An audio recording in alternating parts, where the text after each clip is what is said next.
This channel does not promote any violent, harmful, or illegal activities. All content provided by this channel is meant for an educational purpose only.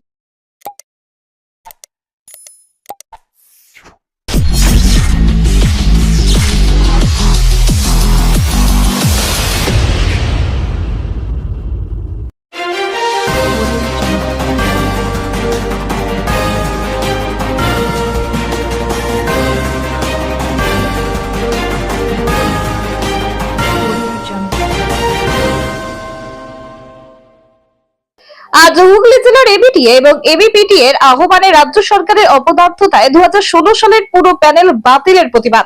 রাজ্য সরকারের চরম দুর্নীতি ও যোগ্য অযোগ্য পৃথকীকরণের ব্যর্থতায় প্রতিবাদ সহ নিয়োগ দুর্নীতিতে যুক্ত সকলে দৃষ্টান্তমূলক শাস্তির দাবিতে একটি বিক্ষোভ সভা অনুষ্ঠিত হলো হুগলি শিক্ষা ভবনে। এই বিক্ষোভ সভার মধ্য দিয়ে রাজ্য সরকারের শিক্ষা ব্যবস্থার প্রতি চরম অসন্তোষ প্রকাশ করা হয়। বক্তারা ক্ষোভ প্রকাশ করে বলেন, যোগ্য প্রার্থীরা যেভাবে অযোগ্য তালিকায় পরিণত হয়ে নিজেদের ভবিষ্যৎ অন্ধকারের দিকে চলে যাচ্ছে তা অত্যন্ত দুঃখজনক। প্রতিবাদে অংশগ্রহণকারী শিক্ষকরা তাদের ন্যায্য অধিকার দাবি করে রাজ্য সরকারের দুর্নীতির বিরুদ্ধে সোচ্চার হন এবং শিক্ষা ব্যবস্থার সংস্কারের জন্য আহ্বান জানান। চুঁচুড়া থেকে আদির রিপোর্ট, আমার কলকাতা নিউজ। তথ্য ছিল, সেই তথ্যগুলোকে ধামাচাপা দিয়ে নষ্ট করেছেন। হাইকোর্ট এবং সুপ্রিম কোর্টের যে রায় পরে তাদের অন্ধকার রাজ্যের মাননীয় মুখ্যমন্ত্রী সহ সমস্ত সরকারকে দায় নিয়ে পদত্যাগ করতে হবে। তাদের পেটে লাথি মেরে আপনি চেয়ারে থাকবেন। আমরা শিক্ষক সংগঠন আমরা অবিলম্বে এই দানবীয় মুখ্যমন্ত্রী দম্ভে এতটাই চূর্ণ, তারা জানে এই সরকার থেকে আরো হচ্ছে জোরদার লড়াই চলবে।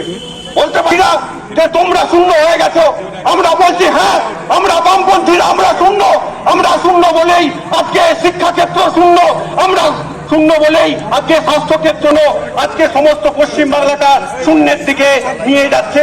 এই পশ্চিমবাংলা হলে সবাই মিলে একত্রিত হয়ে এবিটিএ জিন্দাবাদ।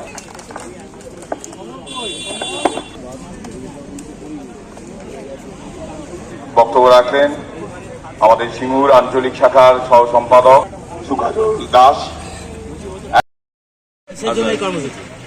আজকে আমাদের রাজ্যে যে 26,572 জন যে 2016 সালের প্যানেলের শিক্ষক, যাদের সুপ্রিম কোর্টের যে রায়ে তাদের চাকরি চলে গেছে, আমরা যোগ্য যে শিক্ষক তাদের যে এই যে চাকরি চলে যাওয়া, এই প্রতিবাদে এবং রাজ্য সরকারের এই যে দুর্নীতি, চাকরি বিক্রি করে দেওয়া, চাকরি বেচা, এই যে পদ্ধতি এবং এর দায় নিয়ে মুখ্যমন্ত্রীর পদত্যাগ ইত্যাদি দাবিতে আমরা আজকে এখানে আমাদের এই অবস্থান, আমরা এখানে বিক্ষোভ সভা করব এবং মিছিল করব। এদের পাশে কিভাবে আছেন আপনারা?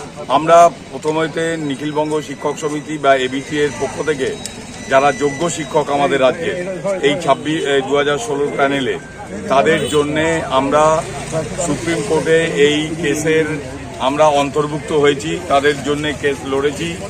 আমাদের প্রশান্ত ভূষণ আমাদের অ্যাডভোকেট ছিলেন এবং আমরা তাদেরকে বিনা পয়সায় কোনো একজন যোগ্য শিক্ষাকর্মীর কাছ থেকে একটি পয়সা না নিয়েই আমরা এই কেস করেছি। এবিটি এর পক্ষ থেকে একমাত্র সংগঠন নিখিলবঙ্গ শিক্ষক সমিতি, আমরা এই যোগ্য শিক্ষকদের চাকরি রক্ষার জন্য, যোগ্য শিক্ষক একজনেরও যাতে চাকরি না যায় সেই জন্যে আমরা এই কেস আমরা করেছি। কিন্তু রাজ্য সরকারের অপদার্থতার কারণে রাজ্য সরকার তার এই দুর্নীতি ঢাকবার জন্যে সে এই যে প্রসেস, সেই প্রসেসটাকে কালিমালিপ্ত করেছে। যোগ্য অযোগ্য শিক্ষকদেরকে বিভক্ত করেনি, যোগ্য অযোগ্য শিক্ষকদের আলাদা করেনি, যার ফলে আজকে আমাদের রাজ্যে 26,572টি পরিবারে অন্ধকার নেমে এসেছে, তাদের জীবন আজকে বিপন্ন। এই কারণে আমরা